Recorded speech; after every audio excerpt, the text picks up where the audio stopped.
वमिनहुम उम्मियून, और इनमें से बाज उम्मी है। किन में से? यहूद में से। एक ग्रोह कौन है इनमें से? देखिए इनके मुख्तलिफ कैटेगरीज बताई जा रही हैं। एक ग्रोह उलमा का है, उनका क्या काम था, वो क्या करते थे? किताब में तब्दीली कर देते थे। एक ग्रोह क्या था उनमें से? मुनाफिक थे। एक ग्रोह कौन है? अनपढ़ है, उम्मीयून। उम्मी कौन होता है? जिसके इल्म का सोर्स सिर्फ उसकी माँ होती है, और अगर माँ भी अनपढ़ हो तो फिर अंधेरे पर अंधेरा। कुरान पाक में अल्लाह ताला फरमाते हैं वल्लाहु अखरजकुम मिन बुतूनि उम्महातिकुम, अल्लाह ने तुम्हें तुम्हारे माँओं के पेटों से निकाला, ला तालमून शैअन, इस हाल में कि तुम कुछ न जानते थे। इसीलिए हम कहते हैं ना कि कोई माँ के पेट से सीख के नहीं निकलता। ला तालमून शैअन वजअल लकुमुस्समा वल अब्सार वल अफइदा लअल्लकुम तशकुरून, उसने तुम्हारे लिए कान, आंख और दिल बनाए ताकि तुम शुक्र अदा करो। कैसे? कुछ सीख कर। सीखो। वमिनहुम उम्मियून, और इनमें से कुछ लोग अनपढ़ हैं। अवाम का हाल है ये। पीछे खवास का हाल था, ये अवाम का हाल है। ला यालमून अल किताब, जो किताब का इल्म नहीं रखते। तो यहूद के अंदर दो ग्रुप्स थे। एक था स्कॉलर्स का ग्रुप, जो खूब पढ़ते पढ़ाते थे और मनमानी करते थे, जैसे जैसे जी चाहता था किताब के साथ करते। और बाकी अवाम किसके ऊपर थे? उन लोगों पर डिपेंड करते थे, जो वो बता देते बस वही मान लेते। अपनी अकल इस्तेमाल नहीं करते थे, खुद इल्म हासिल नहीं करते थे। ला यालमून अल किताब इल्ला अमानिया, उनका दीन क्या था? विशफुल थिंकिंग, झूठी आरजुएं। व इनहुम इल्ला यजुन्नून, और ये झूठी आरजुएं क्या थी? उनके अपने वहमो गुमान थे, खुद साख्ता बातें थी, उनकी हकीकत कुछ नहीं थी। आज हम मुसलमानों के अंदर देखते हैं तो यही हालात है। कभी सोचा आपने कि अल्लाह सुब्हानो तआला ने अहले किताब की ये सब बातें हम पर क्यों खोली? बनी इसराइल के हालात इतनी तफसील से क्यों बताए? ताकि हम अपने हालात को जांचें। आज मुसलमानों का यही हाल है। उनके अंदर एक ग्रोह है उलमा का, जो पढ़ते पढ़ाते रहते हैं, या दीन को उन्होंने अपनी इजारादारी बना रखा है, जिस किस्म का चाहे फतवा दे दे। अवाम लोगों के पास खुद कोई इल्म नहीं, न किताब पढ़ते न पढ़ाते, छोटे छोटे मामलात के लिए उनकी तरफ रुजू करते, फिर वो जो बता दे अंधाधुंध उसी को फॉलो कर लेते।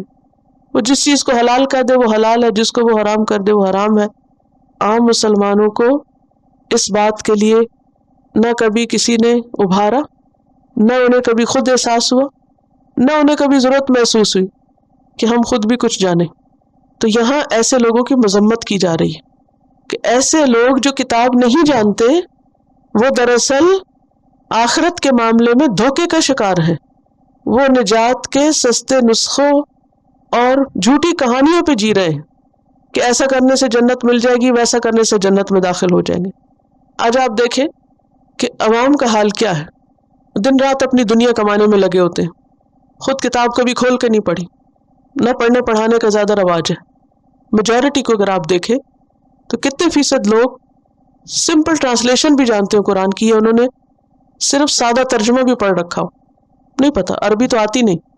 ला यालमून अल किताब। अब जब आखिरत की बात होती है तो उन्होंने आखिरत के बारे में खुद साख्ता फलसफे कायम कर रखे होते, क्या पता अल्लाह किसको बख्श दे। और कुछ कहानियां उन्होंने सुन रखी हैं, उसकी बिना पर वो अपने आप को कहीं ना कहीं फिट करते रहते। कभी मिसाल देते हैं उस औरत की कि जो फाहिशा थी और उसने कुत्ते को पानी पिलाया था, लिहाजा उसकी बख्शिश हो गई थी। इसलिए हमें भी ज़्यादा फिक्र करने की ज़रूरत नहीं। अगर हम इंतहाई गलत भी काम कर रहे हैं सो बट, क्या पता हमसे कोई ऐसी नेकी हो जाए कि जिसकी वजह से हम भी जन्नत में चले जाएं। और कभी इसी तरह की कुछ और कहानियां सुना देते हैं। लिहाजा आखिरत के बारे में अव्वल तो बात ही नहीं करते, और अगर बात करते हैं तो वो बातें किस पर बेस्ड होती हैं? किसी हकीकी इल्म पर मबनी नहीं होती, वो विशफुल थिंकिंग होती है, वहम व गुमान पे बातें होती हैं, ख्याली बातें होती हैं। दुनिया में नफ़े नुकसान के लिए खूब उन्होंने इल्म हासिल कर रखा होता है, कैसा बिजनेस करें, कितना करें, क्या करने में कितना प्रॉफिट है।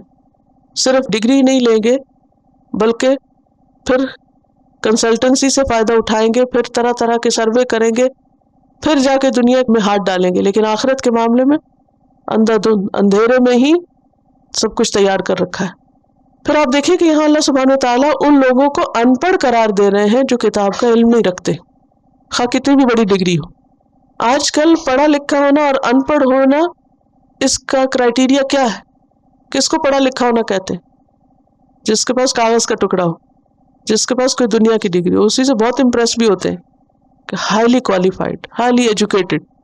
یا بچوں کے رشتے دیکھ رہے ہوتے ہیں نا، کیا باتیں کرتے ہیں کہ فلاں شخص فلاں لڑکا ہائیلی کوالیفائڈ ہے. کوئی نہیں پوچھتا کہ اللہ کی کتاب میں سے بھی کچھ آتا ہے یا نہیں، ضرورت ہی نہیں اس کی. اسی طرح لڑکیوں کے لیے بھی ہائیلی کوالیفائڈ ہے، اگر دنیا کی کوئی ڈگری، یونیورسٹی کی کوئی ڈگری، سب خوش ہو جائیں گے. کسی نے قرآن پڑھا یا نہیں، یہ تو ہمارے کہیں دور پر خیال میں بھی نہیں کہ یہ کوئی کرائٹیریا بھی رکھے. یہ سوچ بھی نہیں ہے مسلمانوں کے اندر، کیونکہ کتاب پڑھتے جو نہیں. اگر صرف پہلا سپارہ ہی پڑھ لیتے تو پتہ چل جاتا کہ پڑھا لکھا ہونا کیا ہے اور ان پڑھ ہونا کیا ہے. اللہ کے نزدیک کون ان پڑھ ہے؟ لا یعلمون الکتاب، جس کے پاس الکتاب نہیں. پھر ہمارے ہاں یہ جو ایک عام خیال ہے کہ کتاب پڑھنا صرف چند لوگوں کا کام ہے، اس کی بھی یہاں نفی کی جا رہی ہے. صرف چند لوگوں کا کام نہیں ہے. یہ کتاب کیا ہے؟ ہدی للناس. تو للناس میں کون شامل ہے؟ صرف چند لوگ، مخصوص طبقہ جو مدرسوں میں بس بیٹھا رہے اور پڑھتا پڑھاتا رہے اور بحث مباحثے کرتا رہے، اور باقی لوگ بس صرف ان پہ ڈپینڈ کر لے اپنے دین کے معاملے میں. تو یہ طریقہ اور طرز عمل درست نہیں ہے. صحابہ کرام کا طریقہ کیا تھا؟ صحابہ کیا کرتے تھے کتاب کے معاملے میں؟ 10 آیتیں پڑھتے اور ان کا معنی بھی جانتے، ان کو سمجھتے بھی تھے اور اس پر عمل بھی کرتے تھے. 4 لفظ لکھ لیجیے. ہمیں کتاب کے ساتھ کیا معاملہ کرنا ہے؟ نمبر 1 اس کا لفظ جاننا ہے، کیسے پڑھا جائے، لفظ کیا کہتا ہے. پھر اس کے بعد اس کا معنی، ان لفظ کا میننگ کیا ہے. تیسری چیز اس کا فہم، کہ اس کے ڈیپتھ میں معنی کیا ہے، کانٹیکس میں معنی کیا ہے. اور چوتھی چیز اس پر عمل. یہ ہمارے اوپر کتاب کا حق ہے. کیا ہے؟ حق. کتاب پر ایمان کا تقاضا کیا ہے؟ اس کا لفظ بھی پڑھنا آتا ہو، یعنی عربی ریڈنگ بھی آتی ہو، میننگ آتا ہو، اور پھر انڈرسٹینڈنگ ہو اس کی، اور پھر اس پر عمل بھی ہو. کیونکہ جو شخص صرف لفظ جانتا ہے، کچھ لوگ ہیں نا جو قرات بہت اچھی کرتے ہیں لیکن مطلب نہیں پتا، وہ بھی امی ہے، وہ بھی ان پڑھ کی کیٹیگری میں آتے ہیں. بعض لوگ کسی حد تک ٹرانسلیشن جانتے لیکن آگے نہیں سمجھ کہ مطلب کیا ہے ساری بات کا. تو ایسے لوگ کیا ہیں؟ وَإِنْهُمْ إِلَّا يَظُنُّونَ. یہ کنفیوژن کا شکار رہتے ہیں. جب تک انڈرسٹینڈنگ نہ ہو تو کنفیوژن ہوتی ہے. بعض لوگ ٹرانسلیشن پڑھتے ہیں نا اور کنفیوز ہوتے ہیں، وہ کہتے ہیں یہاں یہ کہا گیا، وہاں یہ کہا گیا، یہ کیوں کہا گیا، وہ کیوں کہا گیا. تو اس کے لیے بہتر کیا ہے کہ انسان اپنی زندگی کا کچھ وقت ایسا مخصوص کرے کہ جس میں کتاب کی سمجھ بوجھ پیدا کرے. اور پھر یہ سب کچھ صرف ایک انٹلیکچوئل ایکٹیویٹی نہیں، بلکہ کتاب عمل کے لیے. الٹیمیٹ گول کیا ہونا چاہیے؟ کہ جو کچھ ہم سمجھیں اس پر عمل بھی کریں. وَمِنْهُمْ أُمِّيُّونَ لَا يَعْلَمُونَ الْكِتَابَ إِلَّا أَمَانِيَّ وَإِنْهُمْ إِلَّا يَظُنُّونَ.